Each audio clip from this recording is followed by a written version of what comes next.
ఇప్పుడు మనం రఘుమోహన్ రెడ్డి గారు చిత్రాల లేఅవుట్ పార్క్లో జిమ్ చేస్తున్నారు.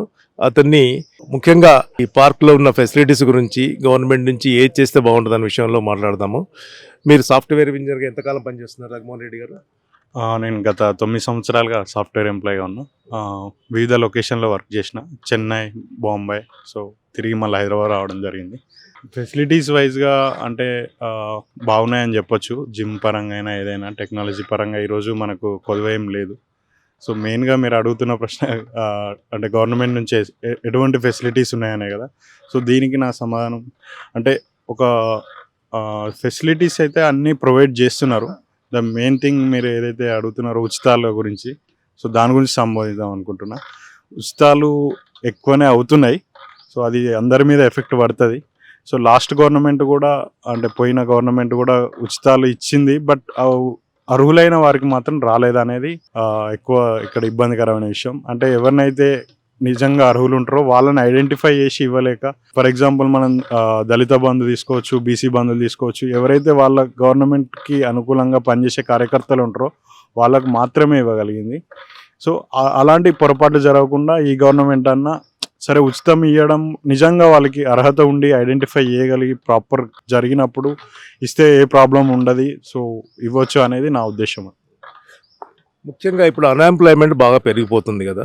ఈ అన్ఎంప్లాయ్మెంట్ గురించి ఈ మధ్య ఇప్పుడు ప్రస్తుత గవర్నమెంట్ టాటా వాళ్ళతో టైఅప్ చేసింది.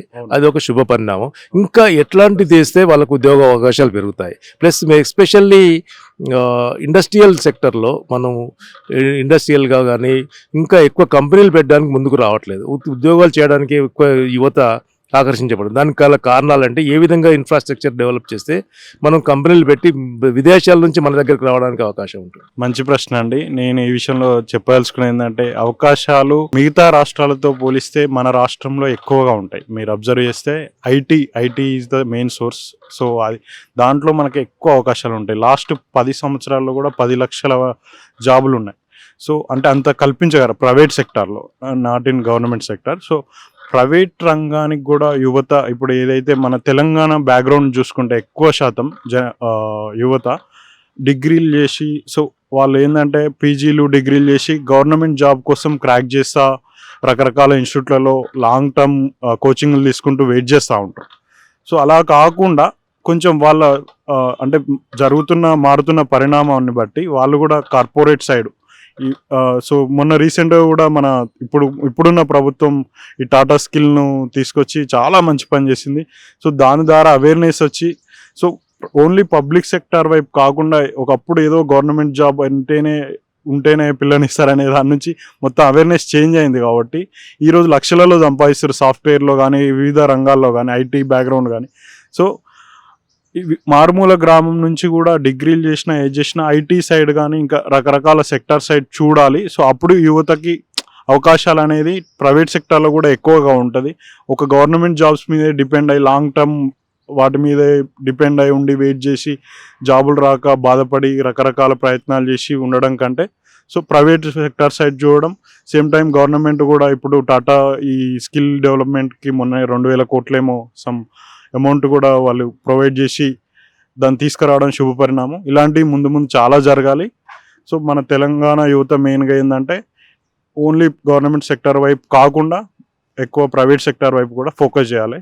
సో దాంతో మనకు రకరకాలుగా జాబ్లు వచ్చే అవకాశం. ఇండస్ట్రియల్ సెక్టర్గా పోవాలంటే మనకున్న ఎట్లాంటి ట్రైనింగ్ ఇస్తే బాగుంటుంది? సపోజ్ ఒక కంపెనీ పెట్టాలనుకోండి, కానీ మన వాళ్ళు ఎంతసేపు ఉద్యోగాలు చేద్దామని అనుకుంటున్నారు తప్ప వేరే ఒక కంపెనీలు పెట్టి 10 మందికి ఉపాధి కల్పించాలనే దృష్టిలో ఆలోచించట్లేదు. దానికి కారణం ఏంటి? ఏ విధంగా చేస్తే బాగుంటుంది? తప్పకుండా అండి.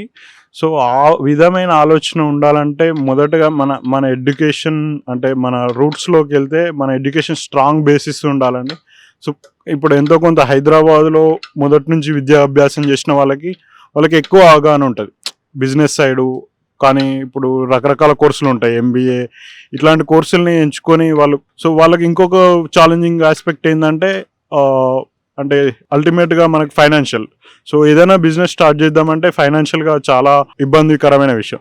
నేనేమంటున్నానంటే, వాళ్ళు బిజినెస్ సైడ్ జాబ్స్ కాకుండా బిజినెస్ సైడ్ వెళ్దాం అనుకునే వాళ్ళు education should be strong base on the business aspectives. అంటే ఆ సబ్జెక్టు సెలక్షన్ అనేది వాటి మీద ఉండాలి ఫోకస్డ్గా. సేమ్ టైం ఫైనాన్షియల్ కూడా ఈరోజు నాకు తెలిసి రకరకాల లోన్స్ అనేవి ప్రొవైడ్ చేస్తారు.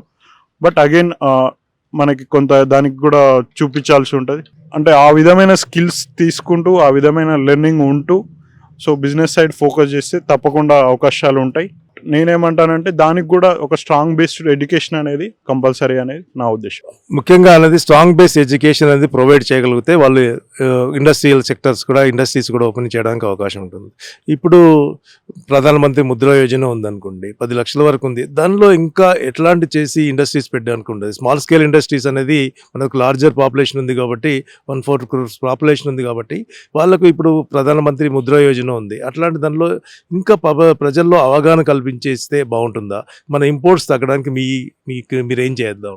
తప్పకుండా అండి. మీరు గుర్తు చేసినట్టు ప్రధానమంత్రి ఆవాస్ యోజన అలాంటి స్కీమ్లు, ఇంకోటి పిఎంఎస్జేవై ఇలాంటి స్కీమ్లు, సెంట్రల్ గవర్నమెంట్ స్కీమ్స్ కానీ ఇట్లా వీటి మీద అంటే తెలిసిన వారు కూడా చాలా తక్కువ అండి.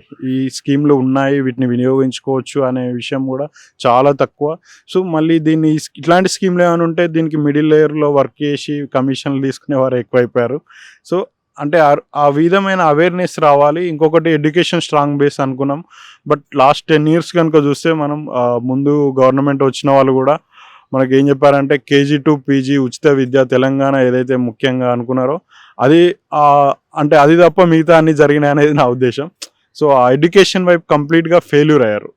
ఉన్నాయి గురుకులాలు ఉన్నాయి, బట్ నాట్ ఓన్లీ గురుకులాలు, ఎడ్యుకేషన్ సిస్టమ్ ఏదైతే KG to PG అన్నారో అది కంప్లీట్గా ఫెయిల్ అయింది. సో ఇప్పుడున్న గవర్నమెంట్ అన్న ఆ ఎడ్యుకేషన్ని మెయిన్గా ఫోకస్ చేసుకుంటూ ఈవెన్ బడ్జెట్లో కూడా దానికి తగిన కేటాయింపులు జరగలేదు లాస్ట్ టైం అనేది ఉన్నది కాబట్టి తగిన బడ్జెట్లో కూడా ఎడ్యుకేషన్కి ఇంపార్టెన్స్ ఇస్తూ సో మరీ ముఖ్యంగా తెలంగాణ మారుమూరు గ్రామాల్లో చిన్న చిన్న స్కూళ్ళని కూడా మూసేయడం జరిగింది. ఈవెన్ టీచర్స్ స్టూడెంట్స్ లేరని పాఠశాలను క్లోజ్ చేసిన బళ్ళు ఉన్నాయి. సో అలాంటి బళ్ళను మళ్ళీ రీఓపెన్ చేయాలి.